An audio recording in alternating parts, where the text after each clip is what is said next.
Pria ini bernama Benjamin. Ia adalah seorang wartawan sekaligus single parent yang harus membesarkan kedua anaknya seorang diri semenjak sang istri meninggal dunia.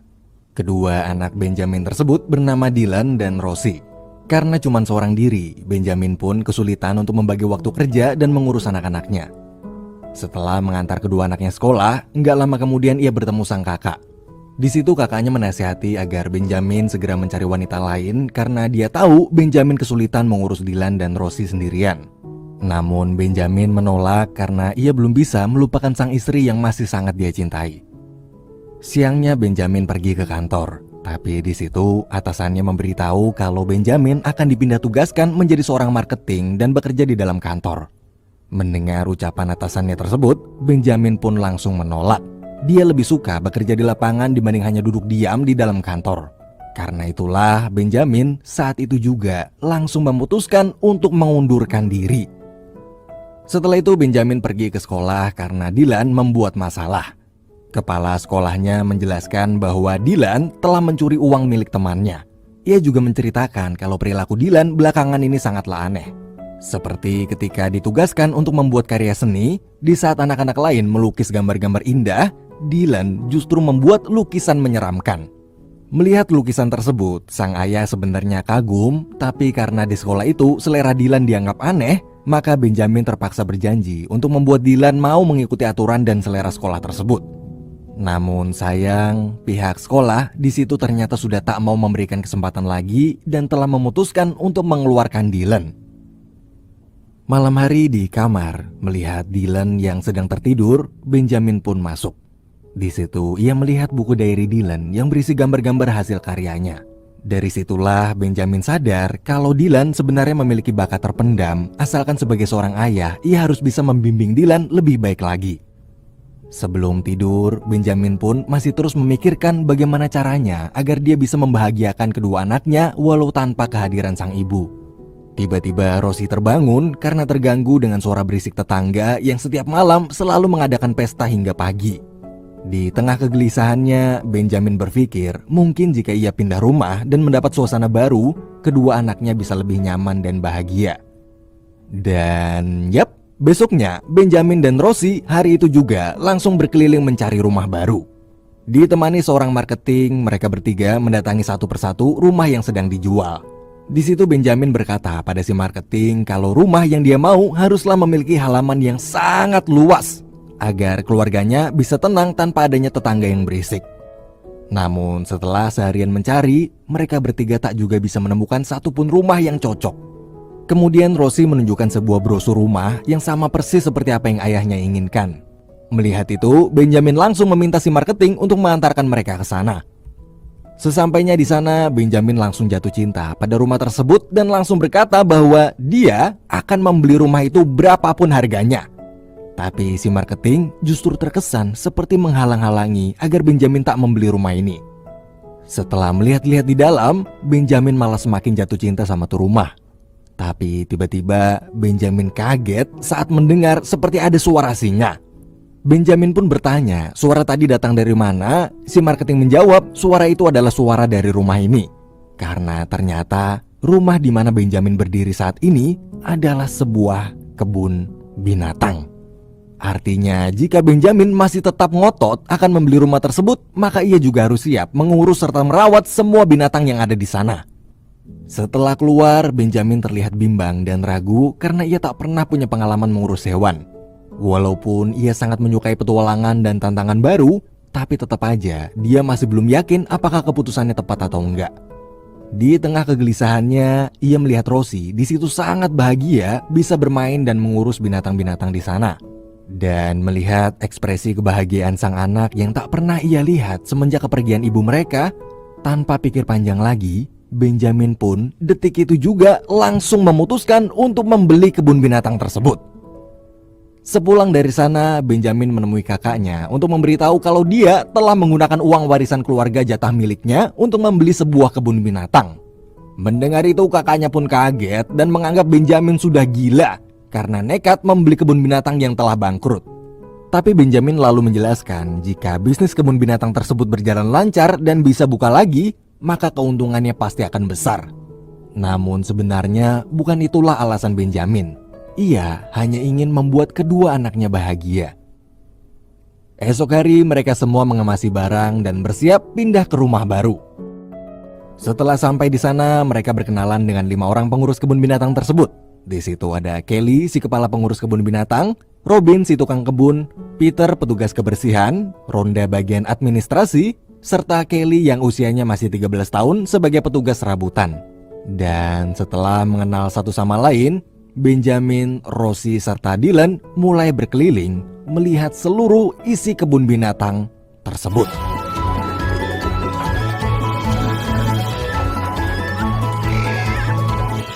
This is Buster.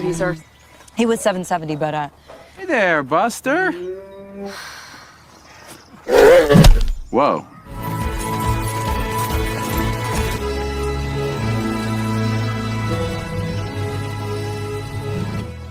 oh no, tigers and lions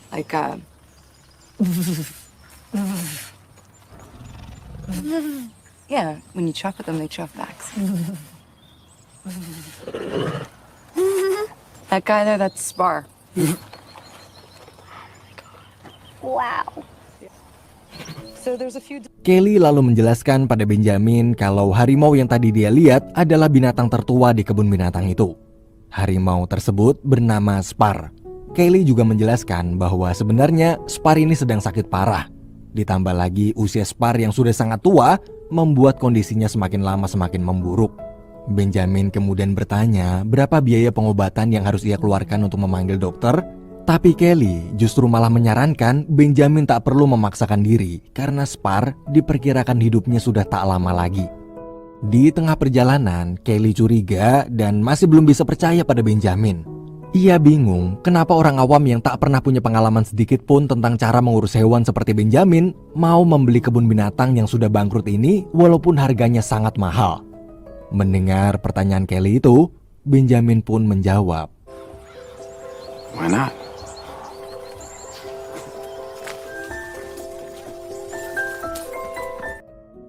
esok hari pekerjaan Benjamin sebagai pemilik kebun binatang pun dimulai. Hey guys. Hey. And actually, they're pretty docile tonight, huh? You are gonna.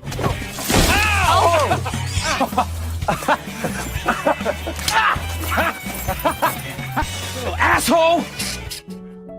Di sisi lain, Dylan yang sedang menggambar dikejutkan dengan kedatangan Lily yang tiba-tiba mengantarkannya makanan.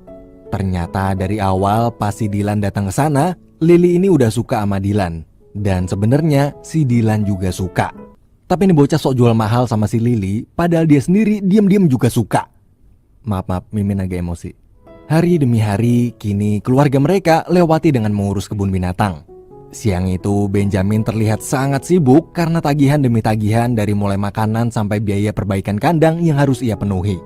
Sementara di luar, Dylan semakin dekat dengan Lily yang selalu mengunjunginya saat jam kerja selesai. Dan di momen itu, Dylan seperti kembali menemukan kebahagiaannya lagi. Malam hari setelah semua pekerjaan selesai, sebelum pamit pulang, Kelly meminta tolong pada Benjamin untuk memberi Spar obat dan mematikan lampu gudang. Ia juga mengingatkan Benjamin agar berhati-hati karena di dalam gudang tersebut terdapat sebuah kotak yang berisikan ular di dalamnya. Setelah itu Benjamin dan Rosie pergi ke kandang Spar untuk memberikan obat, sementara Dylan diperintahkan untuk mematikan lampu gudang. Sesampainya di gudang, Dylan yang penasaran dengan isi di dalam kotak, ia pun lalu membukanya. Dan saat kotak tersebut terbuka, ternyata ada begitu banyak ular di dalamnya. Karena panik, Dylan langsung berlari keluar tanpa menutup rapat kotaknya. Akhirnya, keesokan harinya, ketika Benjamin berangkat, mereka semua kaget melihat banyak banget ular-ular berserakan di depan rumah. Melihat itu, Benjamin segera menelpon Kelly untuk meminta bantuan. Saat mereka semua sedang menangkap ular-ular tersebut, Benjamin di situ terus-menerus memarahi Dylan karena semalam gak menutup kotak itu dengan benar. Dylan yang merasa kesal karena dimarahi di depan banyak orang pun lalu pergi meninggalkan mereka semua. Siang harinya mereka semua berkumpul karena akan ada seorang inspektur datang. Inspektur itu bernama Ferris. Ia bertugas untuk mengawasi dan menilai layak atau enggaknya sebuah wahana kebun binatang sebelum nantinya dibuka. Kalau lulus penilaian, maka izin diterbitkan. Kalau nggak sesuai standar, maka kebun binatangnya si Benjamin ini bisa gagal buka. Selesai berkeliling memeriksa kandang, hewan, serta berbagai aspek lain, sebelum pulang, Ferris memberikan beberapa catatan pada Benjamin. Mulai dari ukuran pagar kandang yang kurang tinggi, jarak antara hewan dengan pagar, serta kesehatan hewan yang harus diperhatikan. Setelah Ferris pergi, Benjamin meminta pada rekannya untuk menghitung berapa jumlah yang harus ia keluarkan untuk merenovasi semua catatan yang diberikan Ferris tadi. Dan setelah dihitung, biaya yang harus Benjamin keluarkan adalah sebesar 50.000 sampai 100.000 dolar atau sekitar 1,4 miliar rupiah. Gokil.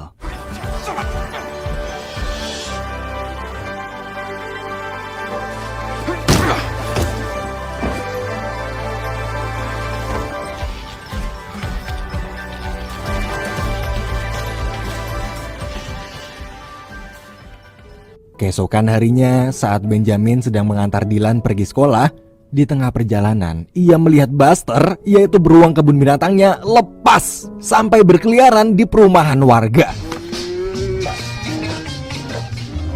Buster?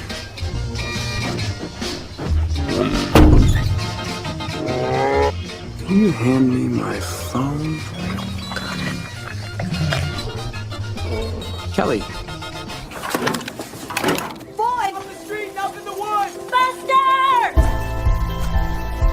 I'll pay whatever it takes. We can't handle the publicity even if... Here with the big van, but it'll be expensive.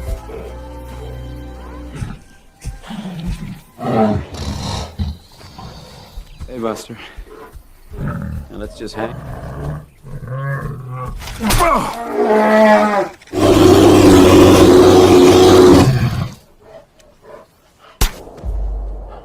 Got one. He's been hit by a powerful tranquilizer.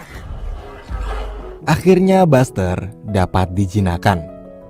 Di momen itu, Benjamin pun merenung dan berpikir bahwa ia harus segera merenovasi kandang-kandang kebun binatangnya agar hewan-hewan di sana, terutama Buster, bisa hidup lebih nyaman dan memiliki ruang gerak yang lebih bebas.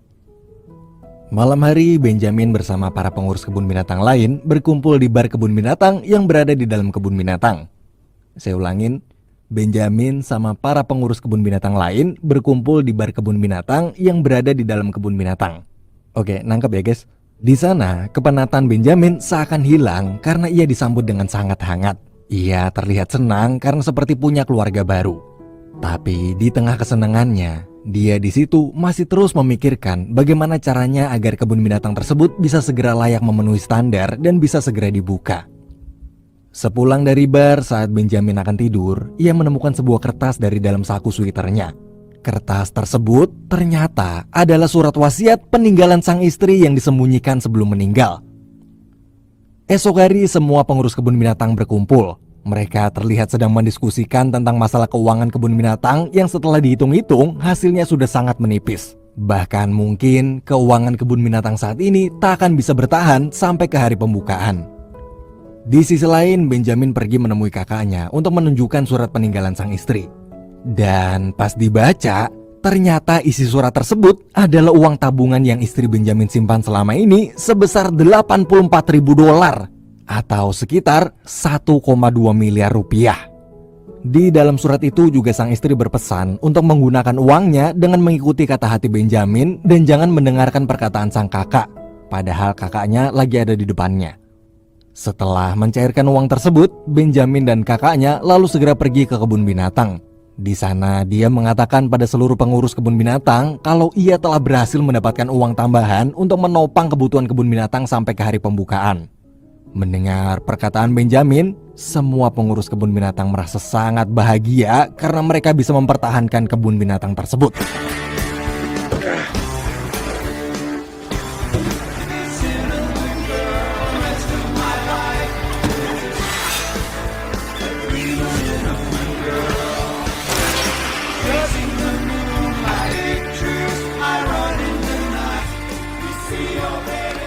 This morning and you thought to yourself, It's cold.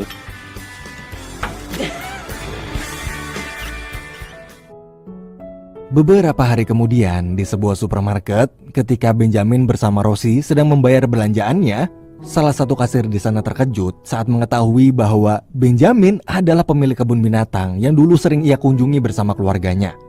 Kasir itu lalu mengatakan jika ia pasti akan datang bersama seluruh keluarganya di hari pembukaan kebun binatang Benjamin nanti. Mendengar perkataan si kasir barusan, Benjamin seperti dapat motivasi untuk bisa membuka kembali kebun binatang itu dan bisa membuat para warga sekitar merasa senang dengan kehadiran kebun binatang seperti dulu. Setelah pulang, Benjamin langsung memperbaiki lampu kandang Spar yang rusak.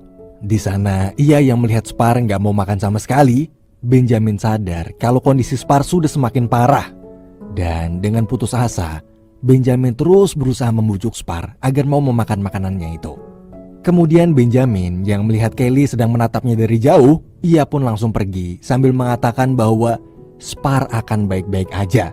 Seakan ia terus menolak bila Spar harus disuntik mati.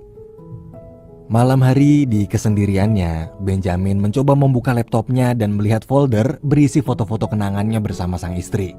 Namun ketika melihat satu foto aja, ia merasa tak sanggup untuk melihat foto-foto berikutnya karena rasa cintanya pada sang istri masih sangat besar dan ia pun masih belum bisa melupakannya. Esok hari, semua pengurus kebun binatang panik melihat kondisi Spar yang semakin lama semakin memburuk. Bahkan kini, Spar nggak mau bergerak sama sekali dari atas batu. Benjamin yang khawatir kemudian berencana menjadikan dirinya sebagai umpan agar Spar mau bergerak. Tapi Robin di situ mengatakan kalau sekarang sudah waktunya Benjamin harus merelakan Spar disuntik mati.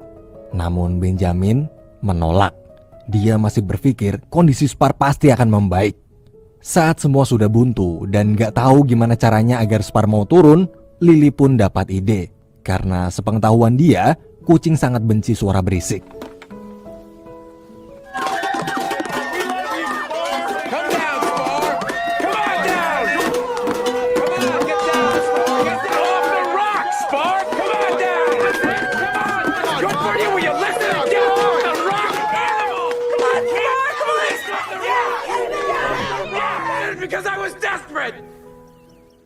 Setelah kejadian itu, Benjamin pun pergi dari sana. Melihat tingkah laku Benjamin, Kelly yang merasa kalau keputusan Benjamin justru akan malah menyiksa Spar, ia langsung mengejar dan memarahi Benjamin dengan mengatakan bahwa seekor kucing besar bila sudah terlalu tua, maka mau nggak mau memang harus disuntik mati.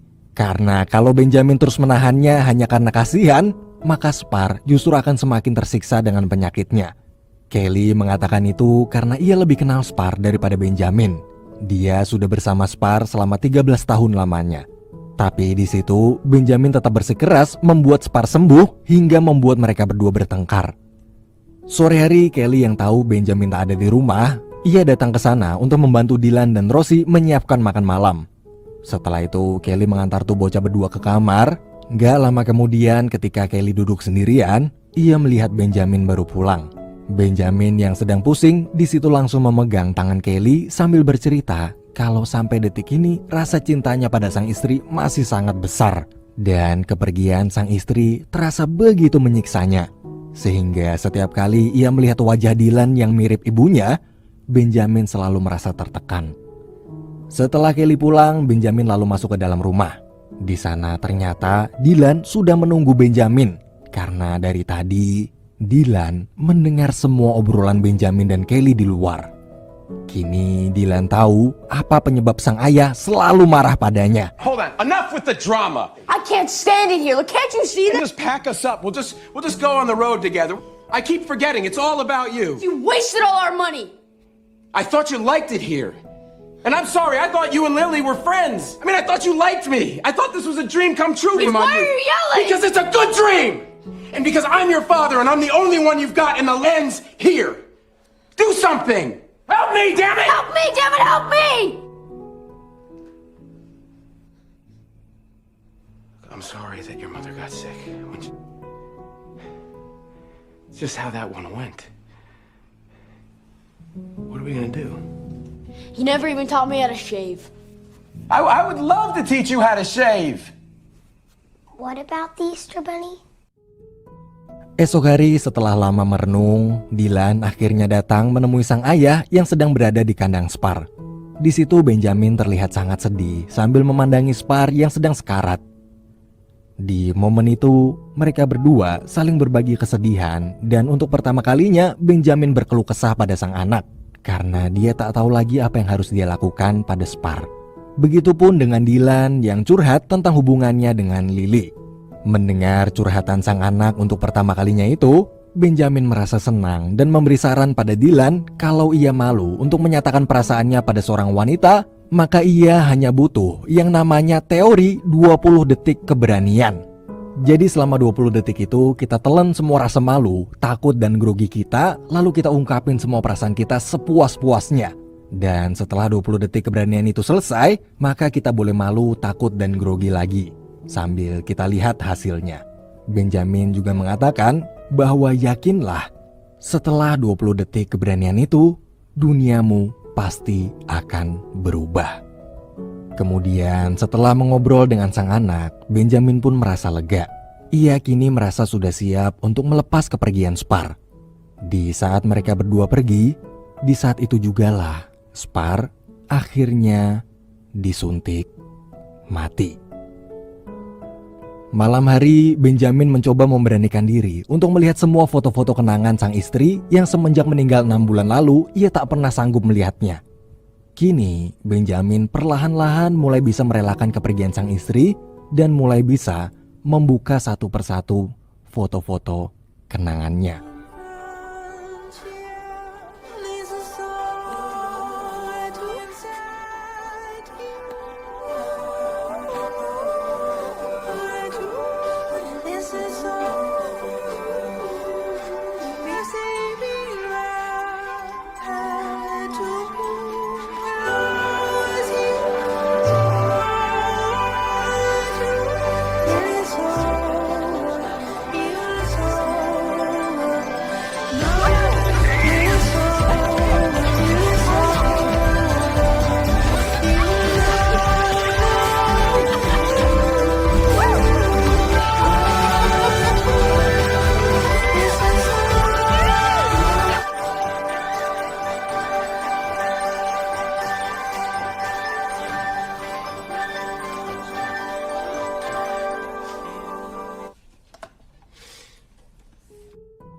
Beberapa hari kemudian, semua orang terlihat sibuk merapikan kebun binatang karena besok Ferris akan datang lagi untuk menilai kelayakan kebun binatang tersebut sebelum dibuka kembali. Esok harinya, Ferris pun datang dan mulai ngecekin seluruh aspek kondisi di sana. Wait for me, Dad.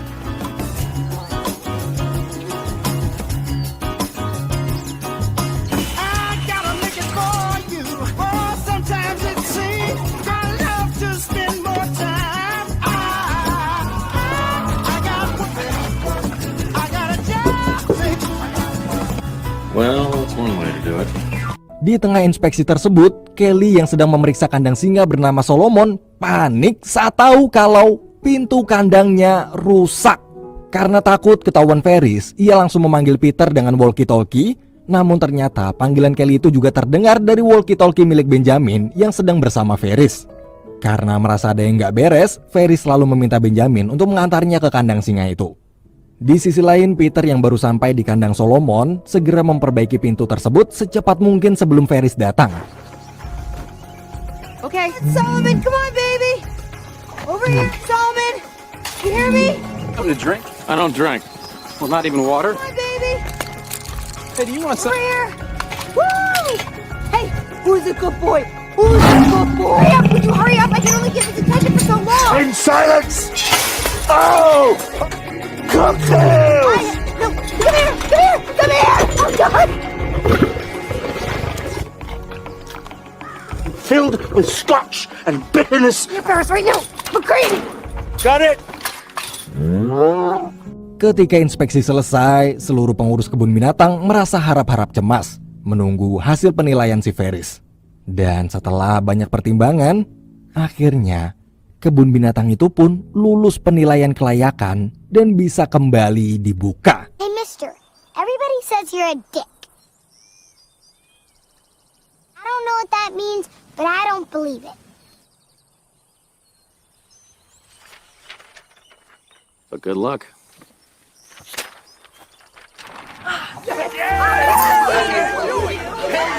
See you here opening day.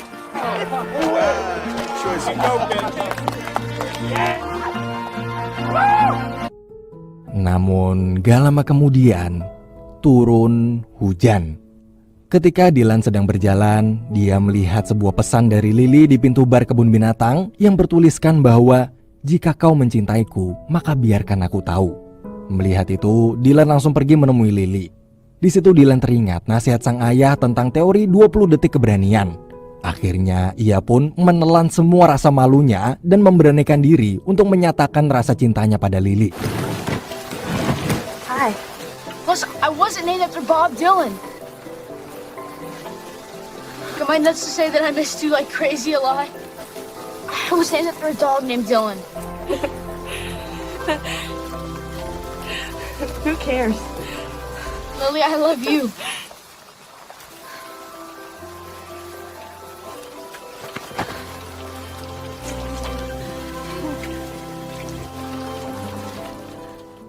Menjelang hari di mana kebun binatang mereka akan dibuka, malam harinya Benjamin justru menonton sebuah berita yang mengabarkan bahwa selama beberapa hari ke depan di kota itu akan turun hujan. Bahkan berita tersebut menjelaskan kalau musim panas kali ini akan menjadi musim panas terbasah dalam 100 tahun.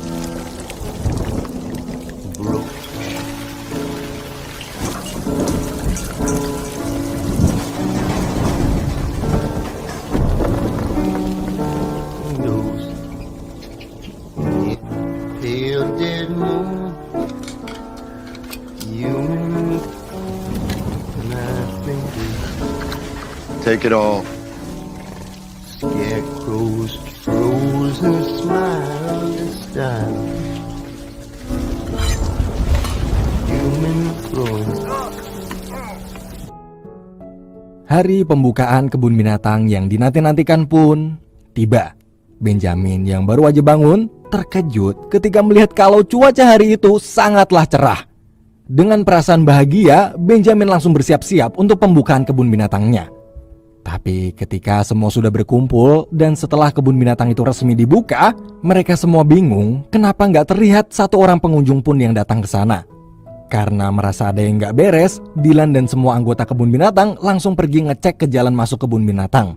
Ternyata di sana, jalan masuk ke kebun binatang itu tertutup oleh pohon yang tumbang akibat hujan kemarin. Dan ternyata sudah sangat banyak sekali pengunjung mengantri masuk. Betapa bahagianya Benjamin serta seluruh pengurus kebun binatang melihat keramaian pengunjung itu. Akhirnya mereka pun membantu satu persatu pengunjung di sana. Seakan-akan seperti berpetualang di hutan sungguhan, para pengunjung itu memanjat pohon dan masuk ke dalam kebun binatang. Hey guys, thanks for coming out and welcome to your zoo. As you can see, This is Lucy and Wesley and Pete. off today. A couple of interesting facts about the type. Alright, doesn't hurt that bad. This is Solomon. Hi, Solomon. Well done.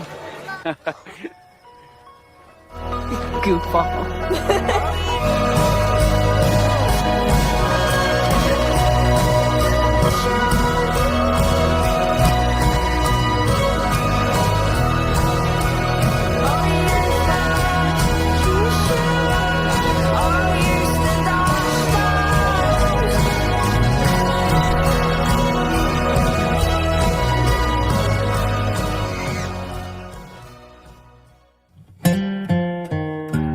Beberapa waktu kemudian, Benjamin mengajak kedua anaknya pergi ke sebuah restoran. Restoran di mana dulu ia pertama kali bertemu dengan sang istri. Di situ Benjamin lalu menceritakan pada Dylan dan Rosie tentang bagaimana awal mula sebelum mereka berdua bisa lahir ke dunia ini. Jadi gini ceritanya. Waktu itu Benjamin lagi lewat di depan restoran. Terus dia ngelihat seorang wanita yang sangat cantik sedang duduk sendirian di dalam restoran tersebut.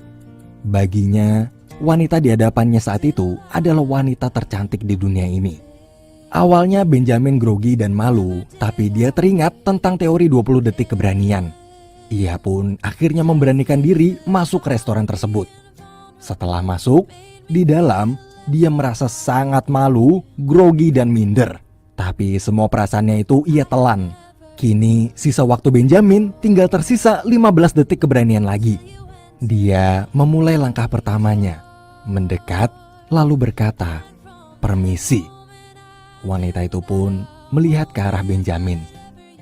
Kemudian Benjamin berkata, "Kenapa wanita yang luar biasa cantik seperti kamu mau bicara dengan orang biasa sepertiku?" Sambil tersenyum, wanita itu menjawab,